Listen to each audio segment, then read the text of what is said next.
안녕하세요. 창세기 강의 7번째 마지막 시간입니다. 정말 잘 오셨어요.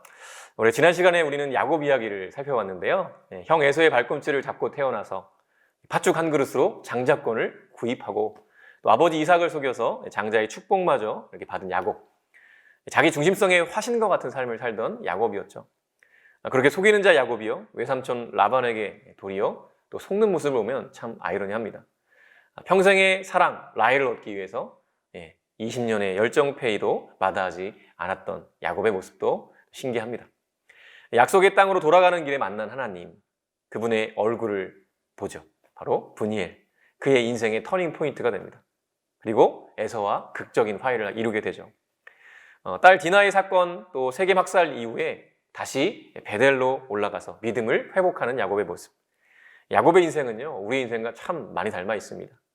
이제 창세기의 마지막 이야기인 요셉 이야기로 한번 들어가 볼 텐데요. 이 요셉 이야기의 특징은 야곱의 인생 후반기를 함께 다루고 있다는 것이고요. 또 요셉이 중심 인물이지만 야곱과 유다도 또 중요한 역할을 한다는 것입니다. 아브라함 한 사람에서 시작된 이야기가 이삭과 야곱을 통해 한 가족의 이야기로 확정되고요. 또 요셉을 통해 가나안을 포함한 애굽에 이르는 이야기로 확장이 되죠. 또 하나님의 언약이 점진적으로 그 영역이 확장되어 가는 모습을 보여줍니다. 또 마지막으로는 이 요셉의 삶이 예수 그리스도의 삶과 유사하다는 것이죠. 창세기 50장 20절에 보면요, 당신들은 나를 해하려 하였으나 하나님은 그것을 선으로 바꾸사 오늘과 같이 많은 백성의 생명을 구원하게 하시려 하셨나니. 예수님도 인간들이 예수님을 십자가에 못 박지만 하나님은 어떻게 하십니까? 그 십자가의 은혜로, 십자가의 사랑으로, 그 희생으로 우리를 구원하시죠. 또 사도행전 2장 22절에서 24절 보면요, 이스라엘 사람들아 이 말을 들으라. 너희도 아는 바와 같이 하나님께서 나사렛 예수로 큰 권능과 기사와 표적을 너희 가운데서 베푸사 너희 앞에서 그를 증언하셨느니라. 그가 하나님께서 정하신 뜻과 미리 하신 대로 내준 바 되었거늘 너희가 법 없는 자들의 손을 빌려 못 박아 죽였으나 하나님께서 그를 사망의 고통에서 풀어 살리셨으니 이는 그가 사망에 매여 있을 수 없었습니다. 베드로의 첫 번째 설교인데 베드로도 역시나 그렇게 말하고 있습니다. 요셉은 가장 가까운 그의 형제들에게 배신당하고 버림받았지만 하나님께서는 당신의 나라, 당신의 언약을 보호하시고 이루어 가시는 귀한 축복의 통로로 요셉을 사용하시죠. 예수님께서 우리에게 배신당하시고 십자가에 달리셨던 것처럼, 그러나 그 죽음을 통해 오히려 우리를 살리시고 승리하셨던 것처럼 그렇게 하나님 나라 완성을 향해 달려가는 이 축복의 통로로 저와 여러분도 쓰임받을 수 있기를 간절히 바랍니다. 요셉 이야기의 구조를 잠깐 말씀드리면 이렇습니다. 요셉이 애굽에 팔려가죠. 그리고 다말과 유다의 이야기가 38장에 나오고, 그리고 그 이후에 요셉과 보디발의 이야기, 또 감옥에서의 요셉 이야기, 또 궁중에서의 요셉 이야기가 등장해요. 그리고 그와 비슷하게 이제 42장부터는 요셉 가족의 첫 번째 애굽 방문, 그리고 그 이후에 요셉 가족의 두 번째 애굽 방문, 그리고 세 번째 애굽 방문, 그리고 마지막엔 야곱과 요셉의 말년에 대한 이야기가 이렇게 이어지게 됩니다. 하나님이 자신의 백성들을 놀라운 방법으로 보호하시고 요셉을 통해서 애굽과 많은 주변 나라가 세계적인 규모의 기근 속에서도 구원받게 하시는 것을 보게 되죠. 그리고 이 약속은요, 우리가 무엇을 할 수 있냐면 내 씨로 말미암아 천하 만민이 복을 얻으리라 라고 하신 창세기 22장 18절의 약속이 부분적으로 성취되는 것을 보여줍니다. 그리고 이 약속은 결국 역사를 관통해서 예수 그리스도를 통해 이루어지고 성취되죠. 우리는 창세기 원역사와 이 족장 내러티브를 통해서 하나님께서 어떻게 죄로 인해 깨어진 세상을 회복해 가시는지 그 처음 이야기를 듣게 됩니다. 이제 그 처음 이야기의 마지막 부분을 우리가 함께 좀 살펴보겠습니다. 37장부터 시작하는데요. 요셉의 유년기는 아버지 야곱의 편애로 인해서 살짝 비뚤어졌습니다. 야곱이 가장 사랑했던 이 라헬의 아들이었기 때문에 그 마음을 감출 수 없었던 것이죠. 그러나 그러한 야곱의 편애는 요셉에게나 형들에게 좋지 않은 영향을 미치죠. 예나 지금이나 편애만큼 서로에게 상처가 되는 일도 드물 것입니다. 아버지의 편애를 받으며 자란 요셉은요, 늘 형들의 잘못을 고자질했어요. 또 요셉만 귀한 채색 옷을 입었습니다. 그러니 형들이 요셉을 좋아할 리가 있겠습니까? 이런 와중에 요셉이 꿈을 꾸는데요. 바로 곡식단 꿈과 해와 달과 11별 꿈이었어요. 이 두 꿈 모두 형제들이 요셉에게 절하는 뉘앙스의 꿈이었죠. 만일 이 꿈 내용을 듣는다면 형들은 물론이요, 아버지 야곱도 그리 좋아하지는 않을 법한 꿈이었어요. 그런데 요셉은 어떻게 합니까? 가감없이 그 꿈 내용을 형들에게 말하죠. 이를 들은 형들은요, 요셉을 더욱 시기하게 되고 아버지 야곱은 물론 혼을 내긴 했지만 그 말을 마음에 둡니다. 아마도 아버지 이삭이 그에게 축복했던 내용이 떠올랐을 거예요. 창세기 27장 29절에 이렇게 기록하죠. 만민이 너를 섬기고 열국이 내게 굴복하리니 내가 형제들의 주가 되고 내 어머니의 아들들이 내게 굴복하며 너를 저주하는 자는 저주를 받고 너를 축복하는 자는 복을 받기를 원하노라. 네. 이삭이 자신에게 한 축복의 내용과 너무 유사한 꿈이지 않습니까? 이 꿈은 앞으로 일어나게 될 일들의 전조가 되기도 합니다. 그리고 이 두 번의 꿈은요, 요셉 이야기에서 계속 두 번의 꿈 이야기가 반복이 됩니다. 나중에 요셉이 감옥에 갇혔을 때 함께 갇혔던 관원들의 두 꿈 이야기, 그리고 또 바로가 꾸는 두 꿈 이야기도 마찬가지죠. 요셉 이야기에서 꿈과 그 해석은요, 요셉 자신이 하나님의 지혜자임과 동시에 하나님께 특별한 은혜를 받은 자로서 이 하나님의 계시를 가장 먼저 해석해내는 특별한 존재임을 나타내 줍니다. 그러나 아브라함도 야곱도 그랬던 것처럼 요셉도 고향을 떠나게 되죠. 그리고 많은 장애물들을 만나게 되는 것을 요셉 이야기를 통해서 보게 됩니다. 이제 37장 중반 후반으로 넘어가면 이 형들이 멀리 양을 치러 가 있을 때 요셉이 야곱의 심부름으로 형들을 찾아가는 이야기가 나와요.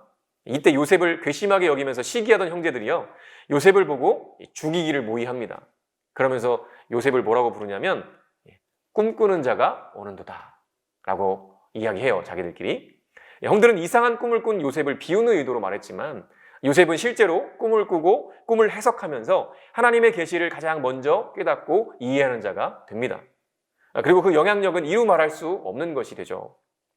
결국 형들은요, 이 요셉을 죽이려고 하지만 이 장자인 르우벤과 유다의 노력으로 죽음의 위기에서 벗어납니다. 그러나 안타깝게도 애굽으로 팔려가게 되죠. 아브라함이 그랬던 것처럼 야곱이 그랬던 것처럼 요셉도 그의 고향을 떠나게 됩니다. 이제 요셉의 인생은 어떻게 될까요? 38장으로 넘어가 볼게요. 그런데 요셉 이야기 중간에 뜬금없이 다말과 유다의 이야기가 이 38장 전체에 등장합니다. 그것도 좋은 내용도 아니고요, 사실 수치스러운 내용이죠. 사실 안 넣어도 될 이야기가 아닐까 하는 생각이 드는 것입니다. 이 내용은 이렇습니다. 유다의 장자인 엘이 하나님 보시기에 악했어요. 그래서 하나님께서 그를 죽이십니다. 그런데 엘의 아내인 다말에게 후사를 주어야 되기 때문에 이제 둘째 아들인 오난을 들여보내죠. 근데 하나님께서 오난도 죽이십니다. 악을 행했기 때문이죠. 또 셋째 아들 셀라는 아직 어려서 유다가 며느리 다말을 잠시 아버지 집에 가서 기다리라고 합니다. 셀라가 장성하면 다시 보내주겠다, 뭐 이런 의미죠. 근데 사실은 거짓말이었어요. 셀라마저 죽을까봐 두려웠던 것이죠. 당시 문화인 게데온은요, 아들이 없이 죽은 형제의 대를 잇기 위해서 다른 형제가 죽은 형제의 아내인 그 과부와 결혼을 해서 낳은 첫 아들을 죽은 형제의 장자가 되게 하는 제도였습니다.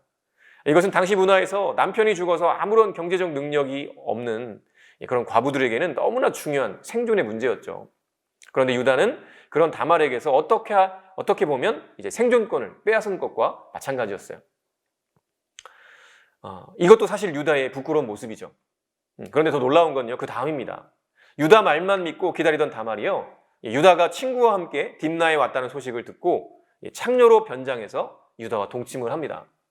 그리고 임신하게 되고요, 나중에 유다의 귀에까지 임신했다는 소식이 들어가요. 그래서 유다가 행음하여 임신한 며느리 다말을 끌고 오죠. 근데 알고 보니까 자신이 창녀로 여기고 동침했던 여인이 바로 다말이었다는 것을 알게 됩니다. 그리고 결국 다말이 아이를 낳는데요, 쌍둥이가 태어나게 되죠. 윤리관념이 전혀 없어 보이는 유다와 또 자신의 권리를 찾고 대를 잇기 위해 창녀로 변장한 다말의 열심이 이 사건에 잘 나타나 있습니다. 사실 요셉 이야기 잘하다가 갑자기 유다와 다말의 이 수치스러운 이야기를 한다는 것이 이상하죠. 왜 이 이야기가 뜬금없이 여기에 들어간 것일까요? 우리는 모든 것을 다 이해할 수 없다는 것을 인정해야만 합니다. 그러나 다만 우리가 아는 것은요, 지금 요셉 이야기를 하고 있지만 메시아이신 예수님은 요셉의 자손이 아니라 유다의 자손, 즉 다윗의 자손으로 이 땅에 오신다는 사실입니다. 물론 나중에 야곱이 아들들을 축복하는 것을 보면 요셉이 장자와 같은 두 배의 복을 받긴 합니다. 그래서 요셉의 두 아들 므낫세와 에브라임이 나중에 12지파의 시조가 되죠. 그러나 분명한 것은 예수님은 유다의 자손, 즉 다윗의 자손으로 태어나신다는 것입니다. 이것은 유다의 자손, 다윗의 자손으로 이 땅에 오시는 예수 그리스도의 대를 잇는 하나님의 섭리가 지속적으로 이어지고 있다는 것을 깨닫게 하는 사건인 것이죠. 그리고 신약으로 넘어가면요, 실제로 예수님의 족보에 유다와 다말이 모두 언급되는 것을 볼 수가 있습니다. 즉 창세기 38장은 이 역사의 시간은 흘러가고 수많은 사건들이 지나가지만 언약을 성취하시고 하나님 나라를 완성하기 원하시는 그 하나님의 열심과 섭리가 그 역사의 수면 아래에서 유유히 흘러가고 있음을 보여주는 것입니다. 이제 다시 요셉의 이야기로 한번 돌아가 볼까요? 39장입니다. 요셉은 애굽 바로의 친위대장 보디발의 집에 팔려가게 됩니다. 그런데 놀라운 것은요, 그렇게 형들에 의해 팔려갔는데도 성경은 요셉이 형통한 자가 되었다라고 기록하고 있다는 거죠. 게다가 억울한 누명을 쓰고 감옥에 갇혔는데도 형통하다고 말씀하세요. 도대체 왜 형통하다고 하시는 걸까요? 그 답은 말씀 속에 있죠. 39장에만 4번 반복되는 구절이 있는데요, 바로 여호와께서 요셉과 함께 하셨다라는 구절입니다. 2절, 3절, 21절, 23절 이렇게 4번에 걸쳐서 반복이 되죠. 성경에서 반복된다는 것은요, 그만큼 중요하다는 것을 의미합니다. 그리고 이 배신당해서 노예로 팔려온 요셉이 형통하고 또 억울하게 누명을 쓰고 감옥에 갇혀도 요셉이 형통한 이유가 바로 여기에 있죠. 성경은 여호와께서 요셉과 함께 하셨기 때문에 요셉이 형통했다고 말하는 것입니다. 형통의 비결이 무엇일까요? 바로 하나님께서 함께 하시는 것입니다. 요셉은 비록 인간적인 눈으로 보면요, 형들에게 배신당하고 노예로 팔려갔으며 누명을 쓰고 감옥에 갇히기까지 하는 아주 고통스러운 인생을 살았어요. 그러나 하나님의 관점으로 보면 오히려 그것은 형통한 삶이었습니다. 왜냐하면 하나님이 함께 하심으로 하나님의 계획이 그를 통해 이루어져 가고 있었기 때문이죠. 하나님은 언제나 무질서와 혼란에서 새로운 질서를 창조하시고 새 일을 행하시며 이루십니다. 아브라함이 고향 친척 아버지 집을 떠날 때도 그랬고요, 야곱이 집을 떠날 때도 그랬고, 모든 것이 불확실하며 혼란스러운 상황이었지만 하나님께서는 오히려 그런 무질서와 불확실성, 혼란의 순간에 새로운 질서를 창조하시고 일을 이루셨습니다. 우리에게는 그렇게 신실하신 하나님을 신뢰하는 믿음이 필요합니다. 또 한 가지 요셉의 인생에서 생각해 볼 것이 있는데요, 바로 요셉이 가는 곳마다 주변 사람들이 복을 받았다는 것입니다. 39장 5절에 보면 이렇게 기록해요. 그가 요셉에게 자기의 집과 그의 모든 소유물을 주관하게 한 때부터 여호와께서 요셉을 위하여 그 애굽 사람의 집에 복을 내리심으로 여호와의 복이 그의 집과 밭에 있는 모든 소유에 미친지라. 요셉이 보디발의 집에 있음으로 인해서 하나님께서 보디발의 집에 복을 내리시는데요, 그의 집과 밭에 있는 모든 소유에 미쳤다라고 표현합니다. 이것은 하나님께서 아브라함에게 하신 언약이 계속 그 후손들을 통해 이어지고 확증되고 확장되고 있다는 것을 보여주는 장면이기도 합니다. 앞으로도요, 요셉은 그와 함께하는 주변 사람들에게 복을 흘려보내게 됩니다. 왜냐하면 여호와께서 그와 함께 하시기 때문입니다. 그리고 하나님이 함께 하시는 요셉의 삶에 또 하나 중요한 것은요, 그의 마음 중심이 하나님께로 향했다는 것입니다. 그 예가 바로 보디발의 아내와의 사건입니다. 요셉은요, 보디발의 아내의 끈질긴 이 성적인 유혹에도 넘어가지 않았습니다. 그 이유가 무엇이었습니까? 요셉의 말을 한번 들어보겠습니다. 9절인데요. 이 집에는 나보다 큰 이가 없으며 주인이 아무것도 내게 금하지 아니하였어도 금한 것은 당신뿐이니 당신은 그의 아내임이라. 그런즉 내가 어찌 이 큰 악을 행하여 하나님께 죄를 지으리이까. 요셉은 하나님께서 자신과 늘 함께 하시며 또한 자신의 모든 것을 보고 계시다는 것을 알고 있었어요. 그리고 믿었습니다. 그의 마음 중심이 육신의 정욕에 사로잡히지 않을 수 있었던 것은 바로 그 중심이 하나님을 향하고 있었기 때문이었습니다. 그런데 그렇게 범죄하지 않고 그 자리를 피했던 요셉에게 찾아온 것은 무엇이었을까요? 영광과 칭찬이 아니라 누명과 감옥행이었습니다. 멋진 승리 뒤에 찾아오는 절망적인 상황. 요셉의 마음은 또 얼마나 어려웠을까요? 이제 감옥의 요셉의 이야기로 한번 넘어가 보도록 하겠습니다. 39장 21절부터 나오는데요. 놀랍게도 누명을 쓰고 왕의 죄수를 가두는 감옥에 갇힌 요셉은요, 여호와께서 그와 함께 하신 결과 간수장으로부터 은혜를 받게 하시죠. 그래서 감옥의 총무가 됩니다. 그리고 거기서 잡혀온 왕의 술 관원과 떡 관원을 만나게 되는데요. 이들의 꿈을 해석해 주는데 줍니다. 그리고 실제로 요셉이 해석해 준 대로 술 관원은 복직되고요. 떡 관원은 사형을 당하게 되죠. 그런데 요셉이 꿈을 해석하기 전에 뭐라고 하냐면요. 해석은 하나님께 있다라고 고백해요. 요셉은 철저히 자신을 낮추고 하나님을 높이는 겸손한 사람이었음을 다시 한번 알게 됩니다. 그리고 이러한 꿈 해석은요. 바로의 꿈 해석의 기회로 연결되죠. 41장으로 넘어가 보면 바로가 소와 이삭에 관한 두 가지 꿈을 꾸게 됩니다. 그런데 애굽의 점술가와 현인들 중에 이 꿈을 해석하는 자가 없는 거예요. 이때 2년 만에 요셉을 떠올린 이 술관원이요. 요셉을 추천하게 되고 드디어 요셉이 바로의 앞에 섭니다. 그리고 그 꿈의 해석을 하는데요. 7년의 풍년과 7년의 흉년을 예견하는 것이었어요. 지혜로운 자를 택해서 대비하게 하시라며 대책까지 제시하는 이 놀라운 지혜를 바로 앞에서 선보이죠. 그러나 요셉은요. 이런 지혜가요. 자신에게서가 아니라 바로 하나님께로부터 온다는 것임을 잘 알고 교만하지 않았습니다. 그리고 이때 바로는요. 요셉같이 하나님의 영에 감동된 사람을 우리가 어디 가서 찾을 수 있겠습니까? 이러면서 요셉을 총리로 세우게 됩니다. 우리는 이 장면을 보면서 애굽에 팔려온 노예에서 애굽의 총리 대신으로 인생 역전한 이 요셉을 부러워하고 또 꿈을 꿉니다. 그러나 우리는요, 요셉이 애굽의 총리가 되는 것을 꿈꾸지 않았다는 것을 생각해 봐야 합니다. 즉, 애굽의 총리가 된 것은요, 그의 꿈이 이루어진 것이 아니었어요. 요셉은 그저 자신의 주어진 상황에서 하나님께 하듯 최선을 다해 겸손하고 성실하게 살았을 뿐입니다. 섬겼을 뿐이에요. 다시 한번 요셉의 형통의 비결을 되새겨야 합니다. 형통의 비결은 오직 마음의 중심이 하나님을 향하여 여호와 하나님께서 우리와 함께 하시는 것입니다.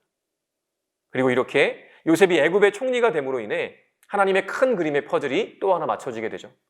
이제 드디어 요셉의 가족들이 다시 등장하게 됩니다.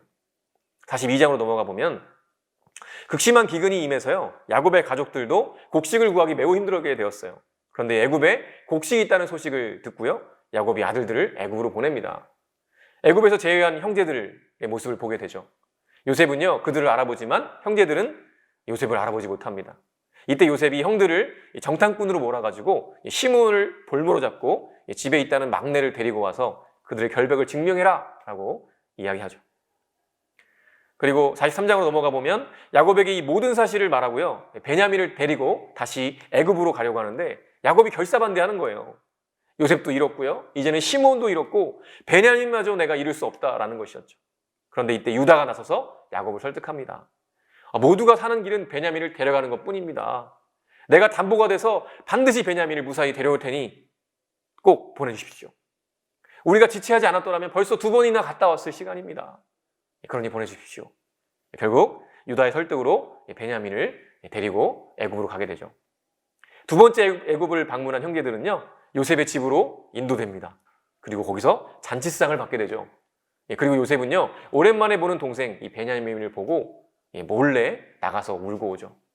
그리고 형제들을 나이에 따라서 앉히는 모습을 보게 됩니다. 점점 요셉이 자신의 정체를 드러내려는 분위기가 무르익어 가고 있는 것이죠. 그리고 44장으로 넘어가면요. 요셉이 이제 다시 야곱에게로 돌아가려는 형제들을요. 다시 한번 어렵게 만듭니다. 베냐민의 자루에 은잔을 몰래 넣어서요. 그들을 뒤쫓아가서는 이 베냐민의 자루에서 은잔을 찾아냅니다. 그리고 배은망덕으로 몰아서 형제들을 다시 어렵게 만들죠. 이때 유다가 나서서요. 베냐민을 위한 탄원을 합니다. 이 탄원을 듣고 요셉은 그 마음의 빗장을 열게 되죠. 요셉은 이 은잔 시험을 통해서요.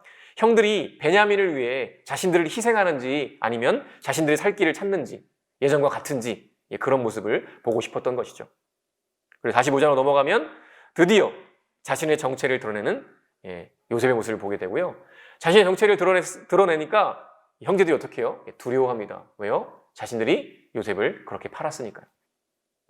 그런데 요셉이 이렇게 말하죠. 45장 5절에서 8절 말씀인데요. 당신들이 나를 이곳에 팔았다고 해서 근심하지 마소서, 한탄하지 마소서. 하나님이 생명을 구원하시려고 나를 당신들보다 먼저 보내셨나이다. 이 땅에 2년 동안 흉년이 들었으나 아직 5년은 밭갈이도 못하고 추수도 못할지라. 하나님이 큰 구원으로 당신들의 생명을 보존하고 당신들의 후손을 세상에 두시려고 나를 당신들보다 먼저 보내셨나니. 그런즉 나를 이리로 보낸 이는 당신들이 아니요 하나님이시라. 하나님이 나를 바로에게 아버지로 삼으시고 그 온 집의 주로 삼으시며 애굽 온 땅의 통치자로 삼으셨나이다. 아멘. 요셉은 그 힘들고 어려운 시기를 겪으면서도요, 그 고난의 의미와 목적을 깨닫고 있었습니다. 물론 그가 처음부터 깨달은 것은 아닐 것입니다.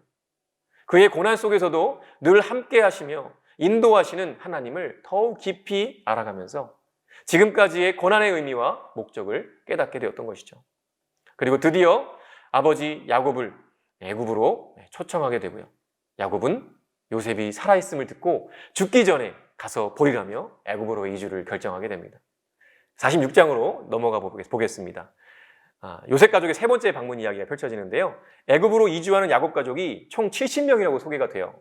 한마디로 이들은 하나님의 언약의 씨앗들이었습니다. 불임의 아브라함 가정에 기적의 선물로 백세해 주신 이삭, 그리고 야곱. 드디어 이제는 그 언약의 씨앗들이 70명으로 늘어났어요. 하나님의 언약이 점진적으로 확장되듯이 언약의 성취도 점진적으로 이루어져 가고 있음을 보게 됩니다. 그리고 드디어 야곱과 요셉이 상봉하는데요. 야곱의 고백을 들어보십시오. 지금 죽어도 조카도다. 죽었다고 생각했던 아들이 살아 돌아왔으니 얼마나 기뻤겠습니까? 상봉 이후에 또 야곱 가족이 바로를 아련한 이야기가 나오는데요. 특이한 것은 애굽의 지배자인 바로가 야곱을 축복하는 것이 아니고 고작 70명의 가족을 대표하는 야곱이 오히려 바로를 축복한다는 것입니다. 이것은 언약의 자손을 통해 모든 족속이 복을 얻을 것이라는 언약 성취의 한 부분임을 알 수가 있죠. 그리고 47장으로 넘어가면 야곱의 유언이 등장합니다. 요셉에게 자신이 죽으면 애굽에 장사하지 말고 조상의 묘지, 즉 헤브론의 막벨라 굴에 장사하라는 유언을 하죠. 이것은 야곱이 베델에서 만난 하나님께서 반드시 내가 너를 이 땅으로 돌아오게 하실 것이다 라는 그 약속을 기억하고 있다는 사실을 알려줍니다. 또한 야곱이 비록 험난한 세월을 살았지만 그는 언약의 수혜자이자 전달자로서의 사명을 아주 잘 알고 그렇게 수행하고 있었다라는 사실도 알게 되는 것이죠. 이제 48장으로 넘어가 볼까요? 야곱과 요셉의 말년의 이야기가 펼쳐집니다. 이제 인생의 마지막을 맞이한 야곱이요, 그의 후손들을 불러다가 축복하는 내용이 시작됩니다. 특별히 5절에 보면 요셉의 두 아들 므낫세와 에브라임을 야곱이 자신의 양자로 입양하는 모습을 보게 돼요. 에브라임이 동생인데 또 므낫세가 형이죠. 근데 이 나중에 12지파에 이 므낫세와 에브라임이 오르게 되는 이유가 바로 여기에 있습니다. 그리고 야곱 자신이 태어날 때 하나님의 말씀이 그랬듯이 므낫세와 에브라임에 대한 야곱의 축복도요, 동생인 에브라임을 형 므낫세보다 앞세우는 모습을 보게 됩니다. 우리는 이런 장면을 보면서요, 물론 언약 자손이 이스라엘 혈통으로 이어져 가고 있지만 절대로 인간적인 혈통이나 서열이 아닌 하나님의 전적인 주권 안에 이어진다는 것을 깨닫게 됩니다. 그리고 실제로도 우리 모두는 혈통으로 보면 이스라엘이 아니죠. 그럼에도 우리는 하나님의 주권 아래에서 영적 이스라엘이 되는 놀라운 은혜를 누리고 있지 않습니까? 얼마나 감사한 일인지요. 그리고 49장으로 넘어가면 12아들에 대한 야곱의 축복이 등장하게 됩니다. 보시면 아시겠지만 다른 아들들에 비해 유다와 요셉에게 하는 축복이 분량도 그렇고 내용도 그렇고 탁월하게 많고 특별합니다. 그리고 야곱의 축복은요, 이후 역사를 통해서 그 축복대로 이루어진다는 것을 알 수가 있죠. 규가 영원히 떠나지 않으리라 라는 복을 받는 유다에게서 다윗이 나고요, 예수 그리스도가 나시는 것이 대표적인 예라고 할 수 있겠습니다. 이제 창세기의 마지막 50장은요, 야곱의 장례식과 요셉의 죽음으로 끝을 맺습니다. 요셉 이야기를 잠시 돌아보면 요셉의 형들은 요셉을 배반하고 팔았지만 하나님은 오히려 이것을 선으로 바꾸셔서 언약 자손을 살리실 뿐만 아니라 많은 민족을 구하셨어요. 이러한 자신의 삶에 대한 요셉의 해석이 50장 19절과 20절에 잘 나타나 있습니다. 요셉이 그들에게 이르되 두려워하지 마소서, 내가 하나님을 대신하리이까. 당신들은 나를 해하려 하였으나 하나님은 그것을 선으로 바꾸사 오늘과 같이 많은 백성의 생명을 구원하게 하시려 하셨나니. 이것이 요셉 이야기의 결론입니다. 악을 선으로 바꾸셔서 오히려 온 세상을 구원하시는 하나님의 사랑과 열심이 그것입니다. 그렇게 하나님은요, 죄로 인해 깨어진 이 세상을 다시 회복하시기를 원하십니다. 야곱도 요셉도 그들이 죽어 묻힐 곳은 애굽이 아니라 조상들이 묻힌 땅, 즉 하나님께서 약속하신 땅, 그 가나안, 헤브론 막벨라 굴에 모두 장사되는 것이었어요. 우리는 창세기 전체 이야기를 짧은 시간 동안 살펴봤습니다. 하나님이 창조하신 의도와 목적과는 달리 인간들이 하나님처럼 되고자 그런 교만으로 범죄하죠. 그리고 타락한 인간들로 인해 세상은 깨어지고 말았습니다. 그 결과 우리가 지금 겪고 있는 온갖 질병과 사건, 사고, 다툼, 전쟁, 불평등, 불공정, 모든 문제들이요 일어나게 되었어요. 그러나 하나님은 그러한 우리를 포기하지 않으시고 한 사람 아브라함을 택하셔서 당신의 나라를 다시 회복하시는 일을 시작하셨어요. 그렇게 아브라함, 이삭, 야곱, 요셉을 지나면서 한 사람으로 시작됐던 그 하나님 나라의 꿈이요 이제는 전체 가족의 꿈으로 이어지며 새로운 미래를 바라보면서 창세기 막을 내리게 됩니다. 창세기를 마친 지금 여러분 어떤 마음이 드십니까?